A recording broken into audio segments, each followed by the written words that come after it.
liked it and I want to continue, but I didn't like the headache. I wanted to know what the headaches. Is this something I'm not going to be able to do because it's trying to pop my brain? Is it trying to give me an aneurysm or something? You get what I'm saying? So I have to analyze, you know.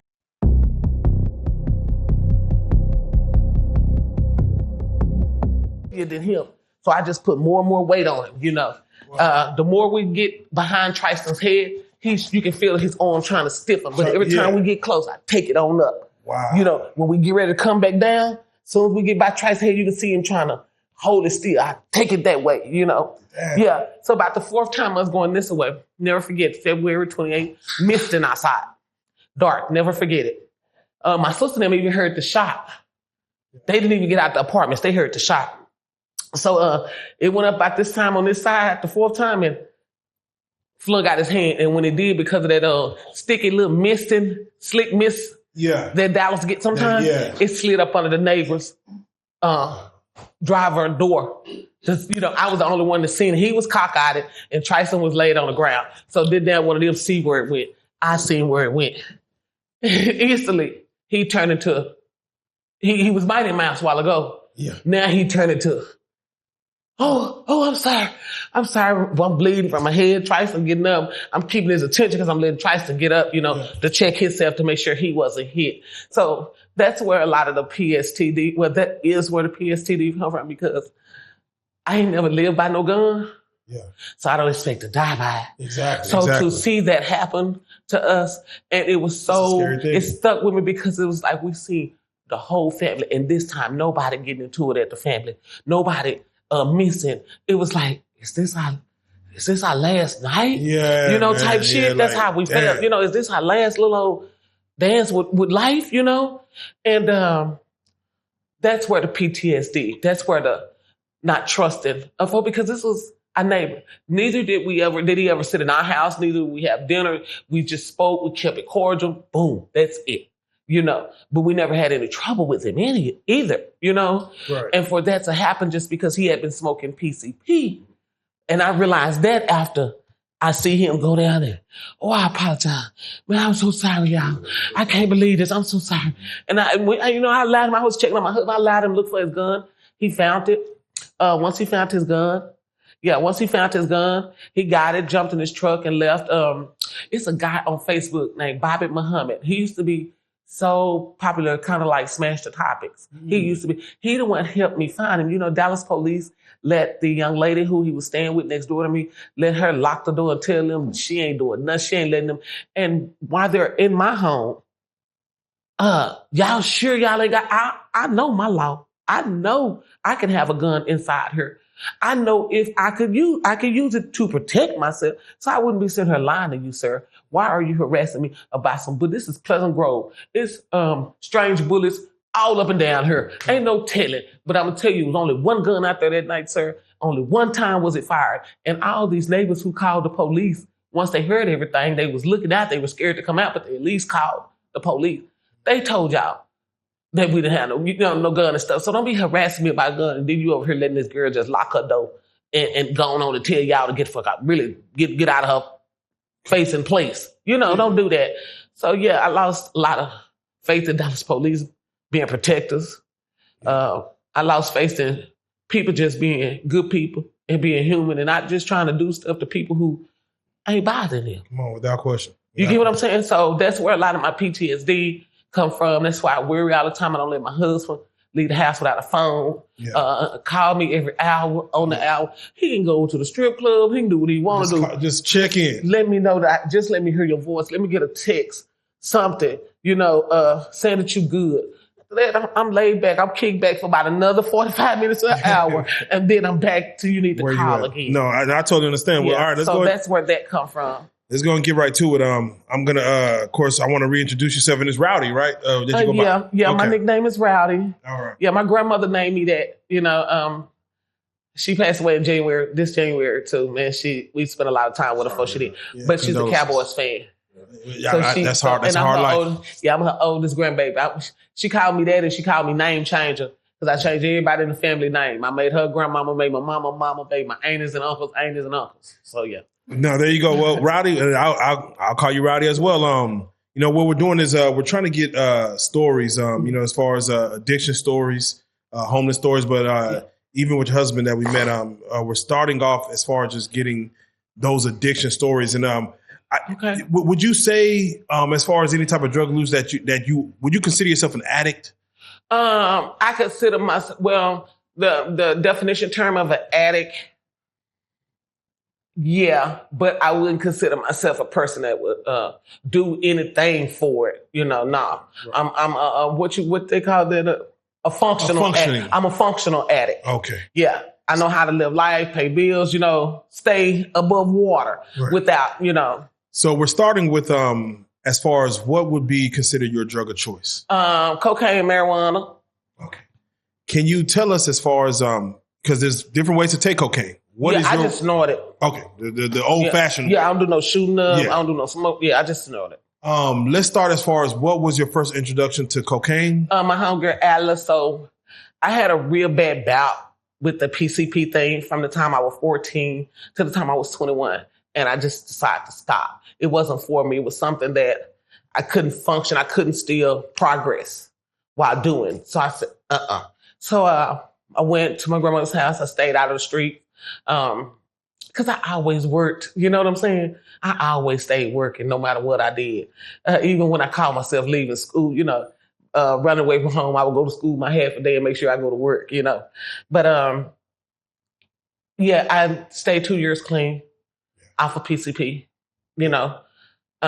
Well, before we get further, what all drugs have you tried? That's it. PCP, cocaine, and marijuana. Okay. Yeah. PCP is a serious drug. It's a very at 14 years old.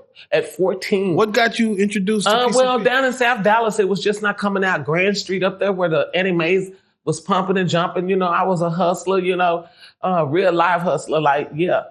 On the streets hustling, Not selling my body, hustling. Yeah, hustling, getting to the money. Everybody know me by grinding down here. Everybody know Rowdy. I don't owe nobody out here, and I'm known everywhere. You know what I'm saying? And not by what I do, by what I have done for people, for humanity, just everything. I'm just, around a person. A lot of people don't look at what I do because of what I put out in the world. I hear you. To be 14 though, are you out in the streets or are you at home with mama? Well, listen, I was at my cousin's house. My mom, at that time, my mom was coming home from being, getting clean and stuff. And I was really afraid of her. I was afraid of her from being a child. So my granny wanted to send us back to live with her, even though she was clean. I wasn't really scared. That's what a lot of people don't understand. It wasn't trying to be fast to go out and be grown. It was a lot of things we endured through her addiction that had me scared of her. To this day, I still am. To this day, if she asked me right now, call me and ask me, Rowdy, can you come and help me do this? I'd be like, Tracy, come on, let's. I ain't never been alone with my mama. I said, come on, Tracy. And even before Tracy, and boyfriend would, I'd be like, come on, y'all come go with me and go with my mama. So you had siblings at the time? I got 2 siblings. 2 sisters. One of them in Atlanta. She's doing great. Her name is Ruby. She's doing great. She owned a couple of clubs, a couple of hookah spots, tax services. She's our baby sister. She my baby sister. Then Amy doing good. She works in Plano at the post office. Amy just had 2 boys. Well, Keithian is going on 11, and Munchie is be 2, but he just turned 1. But she waited till she got 40. Me and Amy a year and a day apart. Okay, so you're the middle child. No, I'm the oldest. Me and Amy is a year and a day apart. My birthday, April 7th. Amy's April 9th. Amazing. Yeah. Amazing. Mm-hmm. All right. So back to what you were saying as far as 14 years old. Yeah. So, and it is a serious drug. Yeah. And, and it was so nasty. I knew it wasn't going to be, Do you remember that first high though? Yeah. Was it a good high? Never was none of them. Because the episodes that you would have, and that ain't in me, as you kind of see, I like to stay a little bougie, you know what I'm saying? So the episodes you would have on them wasn't for me. Yeah.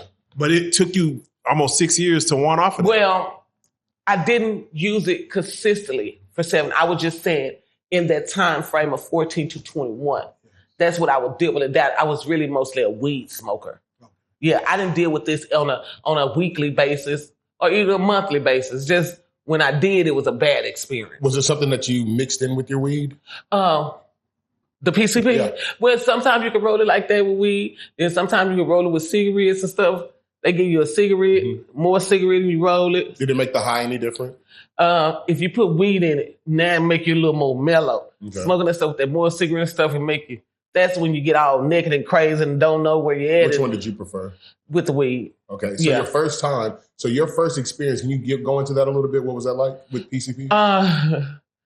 Kind of just stoned. I remember not just the numb feeling of it. You know what I'm saying? It was very numbing and just send you into thought-wise, into the space of just, you just thinking.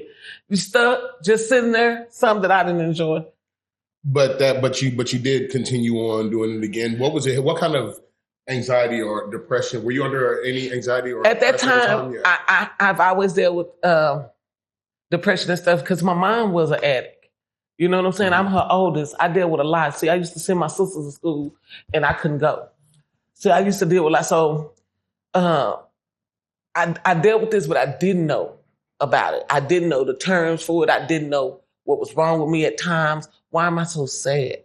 Why do I feel like I'm worthless? Why do I feel like I'm nothing? And what I would try to do is just stay working all the time, stay doing good stuff to make myself feel good. But it would never work. I just didn't know what was wrong. So yeah, I did at that time, not knowingly. Yeah, I was dealing with depression. You've been working since how long? On my RS paper, which I can pull up, it says that ever since 1995, I've had a job. In between 1995 and 2025, wow. It's only 3 years that has a 0. Oh, wow. Yeah. So I've been working all of my life. Yeah. Amazing. What introduced you to cocaine? So after getting my little old groove back, getting that shit out my system, just being out the streets and just working and staying in my grandmother's house for 2 years. I go to start visiting my homegirl, Alice. May she rest in peace. I went to start visiting her and stuff like that. And I said, and Alice loved the club. Baby, we hitting the club. We getting fly, So I was going to Barber College to cut hair at Rowdy J's on Bruton. Exactly, at that time. I done cheaters too, but anyway. Yeah. As one of the people that run up, I was the person that was cheating, but it's all staged. I'll tell you about that. Okay, then. So yeah, I started going to Alice's house just to, I thought I was getting out of the environment of the people who smoke the whack. Didn't know Alice did this, so I just knew she club stayed with a lot of money. So I started leaving the Barber College on Fridays because Saturday and Sunday we don't go to school and we out on Monday. We go back Tuesday. And I would go to her house and have my little bags packed, make sure I have my little money because we're going to go to the club, everything. And then that's when I saw what they were doing, And they seem a lot more sane than the people with the whack, you know what I'm saying? So that's where I first seen it and got introduced. So by it only took about 3 weekends. Wait, so no one told you to do it? You just saw it and wanted to do it because they looked like I didn't have no depression. No, okay. No, I didn't get raped or hurt or nothing like that. It's let me go get this. No. How was the first time snorting up your nose? What did it do to your brain, your stimuli? The first time I was didn't know what I was doing. So I was being greeted and didn't know that I was already diagnosed with, that I had already, my sinus passages were never good that way. So at first it would give me some headaches and shit, all this motherfucking shit swole up and, not swole to where I'm looking like Monkey Man, but you can't see it being swole, but the inside of it, you can feel swole and stuff. And I've always been a person that fix things. If something wrong, I feel like if it's something wrong, it's a cure, it's a fix to it. So I started analyzing how I did it. Oh. You know what I'm saying? When I did it. Oh. What it looked like when I did it. Versus how I feel. If I feel good this time and then I caught a headache this time, what was the, what I'm saying? What was the difference in it? What did it look? How did I go hard? Was my nose clear? And that stuff like that. So you did that yourself, like yourself. Yeah, because I liked it and I want to continue, but I didn't like the headache. I wanted to know what the headaches. Is this something I'm not gonna be able to do because it's trying to pop my brain? Is it trying to give me an aneurysm or something? You get what I'm saying? So I have to analyze. So the way I start with Suge. We asked him that first high. How was it? He explained his story, but I want to know for you, I know you're saying as far as how it made you feel internally, but what did you do during that first high? What were you? We partied like a motherfucker. I mean, I hate to smile about what. Man, we went to the club. We partied like hell. I'm talking about such a good time. It's such a good time. It's how can I say it? It's such a good time. Okay. Yeah. Now, people do it. Like you said, you're functioning. How often are you getting high as of now? As of now, pretty much every day. Pretty much every day, because I'm kind of dealing with a lot of shit right now. So it keeps me not so mentally focused on it, so that I don't get so down on myself, so that I don't get so depressed about my situation at this time. So yeah, I kind of take me a bag or two a day. Now it's more to maintain, to stay in the right headspace. Yeah. Would you say that you still get high, or do you say that this is something that like it's to feel normal now? Now I feel normal, because sometimes Suge was telling me, that's what I call him too. His nickname Suge, and it's not funny. I'm sorry, but it is. He was telling me the other day, "Don't you buy no more of that shit? That shit ain't no good." He said, yeah, are there levels of cocaine, and can you explain those levels? Whether pure, whether mixed, whether cooked? Yeah. Can you break that down for us? You can tell when somebody been Mexican hat dancing on it, and what we call letters stepping on it. You know what I'm saying? You can tell they been stepping on it when they want to give you a big old huge bag of some shit, and you know how expensive cocaine is out here, and how they're hitting the borders, and how they not letting this shit through. Where the hell you get baby give me a big old bag like this for $10? You know what I'm saying? I don't want it. We automatically turn those down. Okay. Automatically. I'm good on that. Smaller the bag, the better, because then they're actually selling it serious, because it's expensive out here. You can't be giving all that away for no $10 and it be no good. So that's the best way to be able to tell what you're getting. Can you taste it and tell it what you're getting? Trice, I don't put it in my teeth. Shoot, I don't want to lose them no quicker than what I am. But Trice don't care. He'll taste it. He'll taste it for us. He said, "Yeah, baby, it numb my tongue. I'm good. It's good." Can you give us a story as far as the highest that you've gotten?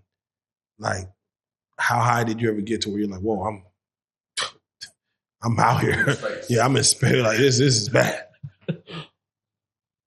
I don't get that high. Okay. So yeah, all right, that's good. That's a very good thing. I like the person that get high, and once you're at a level, you're at a level. Mm-hmm. You don't need to be like, let me get. See, I get high and I do paperwork that I'm supposed to do. I do research. Yeah. I read. You know what I'm saying? I get into my studies with my Muslim studies, and that's just. You ever do something you didn't know you could do? Like I didn't change the oil on this car. I didn't change the carburetor. No, I figured something that I didn't know how to do. No, while I was high. Yeah. No, I just learned more. Okay. That's how I just like to learn more. If I can tell you that. Before we get too far away from it, I do want you to give the stories of the cheaters. How you got on it? What happened with it? Okay, so we're at Bible College. Right there by Bruton Bazaar. Yeah, and white couple, if you ever remember, there was a little tattoo shop right there in the corner, not inside of Bruton Bazaar, but on the strip of it. Next to the barber shop. Little tattoo shop, though, right there in the corner, little raunchy white folks tattoo shop. They were cameramen for cheaters. Him and his girlfriend were cameramen for cheaters. And they were asking us if we wanted to do cheaters and stuff like that. And it pays. Shit, who? Oh, no, I'm about that dollar. So, yeah, they recruited us to do cheaters. My episode still airs. My episode went to a thing on BET called Black Folks Ought to Be Better Than That. Yeah. I didn't get any royalties for that because, as you know, they made us sign. We give you this little old $200, you ain't getting nothing else, type shit. But yeah, Black folks ought to do better. That's yeah, it went all the way there, and it still airs. Right now, you can look it up on YouTube. Right now, you know the name of the episode? It's gonna be Andrea Pleasant Because that's the girl that she went to Barber College with us too. Okay. And the guy, Jeremy, we cut his hair. Okay. So we just made us a segment. And we did it at my Auntie Shield's house. You know. But it's on YouTube now. You put in Andrea Pleasant and her little face will come up and baby, she can act. She can bust out crying. But yeah. Definitely. She was the doting girlfriend, the loving girlfriend. And of course he was the cheater. And, I'm going by her crib, picking him up. And, they shoot all of that in one day. Oh, really? Didn't know? Yeah. We had to get a couple of change of clothes. I had to go to the house and get 3-4 change of clothes because I had to change, go back out to a restaurant. And we did. Good thing my auntie stayed off 67 in Cockrell Hills because there's a lot of different restaurants in that area. So we hit 3 or 4 Applebee's, Chili's. They let us get appetizers out of there. They get their little 5 minutes of film they need. And we get out of that joint. We went into Walmart, acted as if he was buying me Valentine's Day stuff and stuff like that. Yeah. And here I was thinking people really cheated. No. Well, you know what? I was a long fan of cheaters. And it was really real until that time when they went out to Joe Poo Lake and tried to tell on that white guy and he stabbed that security and throwed him over the boat. Yeah. Then automatically it got fake. Yeah, we gotta change it up. We gotta change it up. So yeah. I have to ask, when we get these stories, it's normally a person dealing with themselves, but you are actually in a relationship with someone who is addicted as well. Mm-hmm. How does it work when both of y'all are chasing the same high? Like, who gets high first? Do y'all do it together at the same time? Are you in a room? He's in a room? We don't sit down and make it all about getting high. So Tristan, he's a mover and groover. He might come in, hit something. He finna go out, go scrap, and he finna go do some. He gonna be moving around. You know what I'm saying? Me, I'm probably sitting there reading something on Google, looking at politics, researching some stuff, maybe listening to Farrakhan, you know what I'm saying, getting into more of his stuff, you know what I'm saying? So I'm basically be sitting in the house. Yeah. Okay. So he gonna make sure I always get high first. Okay. Yeah. He's a true man. Yeah, I'm about to say, if he got high before you and got high without you. We don't never do nothing like that. We ain't no cluckers. We don't care. We don't care about that, but we don't do that. We don't get high outside the house. We go get our stuff come in the house. It's more safer in the house. It's more safe to get the stuff off of you. You know what I'm saying? So it's in the house. So we never sneaking around corners, getting high without each other or getting some and don't know each other, got it. We like, me and Tristan are like, we best friends. We best friends before we love us. We have to be that way. You have to be that way in a relationship because, especially me, I demand that because I know I fall weak in areas. So I need somebody that love me for a friend before you love me as a lover. That way I know you always got my back. You're going to always have your friend back. You know, you're going to always have your friend back. You know, you know, so. I want to kind of get into, since we're on relationships, I want you to take me back to your first experience with cocaine in a love relationship and what that was like. Okay, my first experience, it was with me doing cocaine. It was, I had dated a guy before Tristan, right? He didn't do it, you know what I'm saying, and kind of looked down on it, you know what I'm saying. But he couldn't knock me because I was always a go-getter. You know what I'm saying? We ain't wanting or need for a thing. It didn't stop you from it didn't stop me, so you can't knock me. But he used to call me a lot of them names and stuff like that. And it wasn't that. You the one without, you in my car ride. Right. You know what I'm saying? Right. I'm taking care of your mama and your sister and your brothers with a spot to stay. You ain't taking care of mine. Mm-hmm. So you can't really what you saying ain't about a damn thing to me. You know what I'm saying? So I was only with him 5 years and I let him go and met Tristan about 3 months after that. So he never. He never got. Did you ever have, besides Tristan, did you ever have a relationship? Were you ever in a relationship with both of you? So this is the first relationship where both of you are participate in the actual drug. How did that happen? How did it happen where Tristan became? Well, I told him I didn't want him to do it. He didn't do it when I first met him either. Okay. And he asked me one day, after being with him about 6 months, we were staring at each other. I said, no, I'm sure not finna give it to you, dope. You know what I'm saying? He was like, well, I don't fuck with this before with my partner then. You know what I'm saying? He was like, I don't fuck with it all the time. And when he said that, I said, okay. You know what I'm saying? Because I ain't finna be giving you something that you just ain't never done. You know what I'm saying? And we've been living together 6 months and you ain't, you know what I'm saying? We've been living together 6 months, but had been dating 8 months. So I was like, no, you know what I'm saying? You're not finna, get down with that. And he was like, babe, I have done this before. I just don't, all the time. Yeah. There you go. When it comes to, of course, this drug is, you might have seen a lot, but for you, what is the worst thing you've seen? Well, let me start with this. What's the worst thing that you've done that you regretted while you maybe were either trying to get the drug or on the drug? I ain't done nothing bad. Okay. I don't do bad. I have a bad conscience. I don't do bad things. I don't go out and steal. I don't go out and rob. I don't go out and prostitute. I haven't done anything bad. I don't steal from family. I don't steal from people. I'm a hustler. Has your conscience ever gotten on you about something with the high? Yeah, sometimes it do. Sometimes it say, Rowdy, you got to put it down till you can get up on your feet. You're off your feet right now. So lately it's been kind of getting to me a little bit. Definitely. I know you've been around others that have done not only this drug, but other drugs. What's the worst you've seen someone be high on any type of drug? How bad has it gotten that you've seen? I know there's probably a lot of stories there, but. Well, when we became homeless, this last past, the year before, because this 1 year we've been staying right over here in these apartments. This program put us in these apartments. Downtown, I didn't know meth. See, I'm from a black neighborhood. Meth hadn't reached our neighborhoods. I hadn't seen the actual drug. I hadn't seen the people who use it, and I hadn't seen the effects until we went homeless and we were living downtown. And that's the worst. I've seen people on a drug. I've seen crack since the 80s. I was born in the 80s. I've never seen nothing like this meth addiction that's out here. It's an epidemic. You have people who, from 14 to people who are like 70, using this drug. And this drug is way worse than the PCP and the WAC, the side effects or whatever you want to call them. It has them way more loony than PCP do. Man, I've seen them just clawing themselves until they damn are bleeding. It's about scratching themselves. Whoa, what else have I seen them?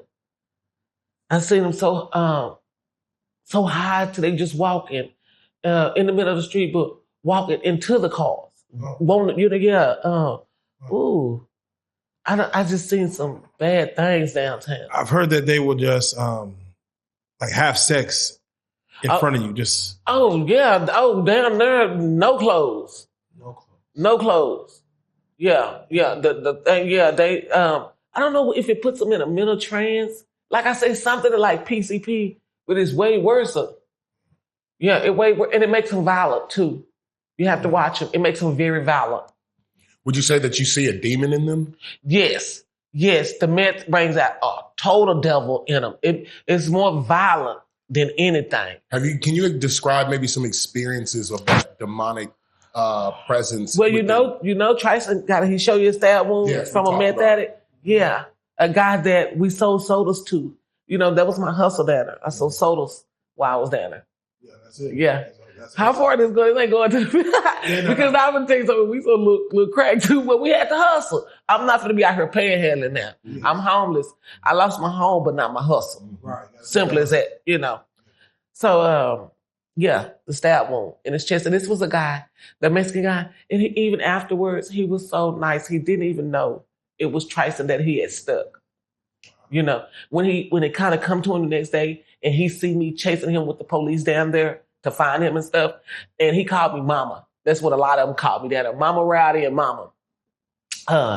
He talked to us. He called a meeting with us in front of City Hall because he couldn't go nowhere downtown. Now that we had put people out on him, we were just so loved. Everybody knew us from the West End part of downtown to the City Hall part. You know what I'm saying? So when they say, hey, they call us the couple. You know what I'm saying? Y'all know the couple, man. He got stabbed, last night. They were wondering who did it. Found out that he had done it. People wouldn't let him go to the places to get resources. He couldn't go in there and eat. You know what I'm saying? He couldn't sit and chill nowhere. He was, so he called a meeting. A guy named Mr. Memphis. He's from Memphis. He come down here and was homeless. He stayed down the street. He caught up with him. He's an older guy. Everybody kind of look up to down there. And he told him to call a meeting with us because he was tired of running and stuff. And he wanted to apologize. He said he just didn't know that was Tristan that night. One thing Tristan was trying to do is to stop him from jumping on an elderly man. He was beating the shit out of him, man. He was beating him. Like, if he hadn't tried to stop him, I don't think the elderly man would have lived. And Tristan was just trying to stop him. When he seen who he was, that's the only reason he stopped. Because he's like, I can talk to this dude. This dude cool. He called my wife mama. We give free sodas when he don't have his 50 cents and stuff. So, he was just so high, he didn't know who he was. And he stabbed him in his chest like that took his life that night. Oh, my gosh. Meth, have you seen situations of fentanyl? No, I haven't. No, and I'm way praying to just stay so far from that because I heard nowadays they're able to put it into all type of drugs. So now when I find myself, but I ain't never been a person who just goes go everywhere. Yeah. I don't, Okay, so you have a fear of... I ain't never had to go school where. See, my partners, because I'm a hustler, I know who do what. So I go, I'm the one that go to their personal houses and get mine. See, I don't have to pull up at the back traps and go in, and just be scoring, oh, you know where to get that from? And going, and just going up to any and every place. I've never been a believer in that because I've always been a believer until you can get a hold of something that'll kill you. So I want to make sure of what I'm getting a hold to, and that's the best way is to make sure I'm getting it from my partner and say, I have phone numbers. You know what I'm saying? Definitely. I have phone numbers, say I'm on my way. You know what I'm saying? And pull up, Rowdy, that's you? Okay, then I got you. I'm sending my husband. All right, who should? Okay. So whenever we have these conversations, we know that people, of course, are going to be out here trying these drugs. We know that they may get high. We know that they may, of course, go too far, but we want to have a conversation with you to still be able to speak to the people that may watch this and kind of just give them some words of wisdom as far as, you, like you said, you are functioning, but if you can, let them know why to stay away from any type of drugs. Yeah, period. For one, because you want to keep it clean. You want to keep a clean and sober mind about everything. Even though I might just feel at ease, I'm really not. You know what I'm saying? And dealing with addiction is a tough thing, especially when you're dealing with other mental issues on top of it.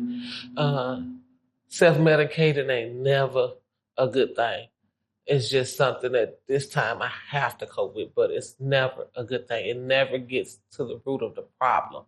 When you self-medicate to stop you from going to the doctor, it stops you from getting the counseling that you need. It stops you from getting your medication that you sure desire to need, to want to stay alive. You know what I'm saying? So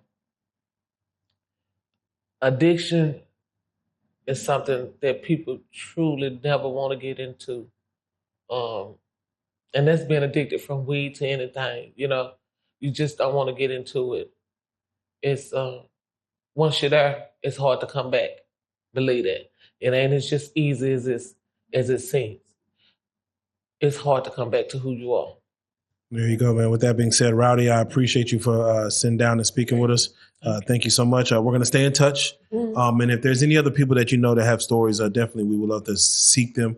We'd love to help them out, and we would love to get their stories. But again, I appreciate you. This is Addict Stories 101, and I thank you. Thank you. All right.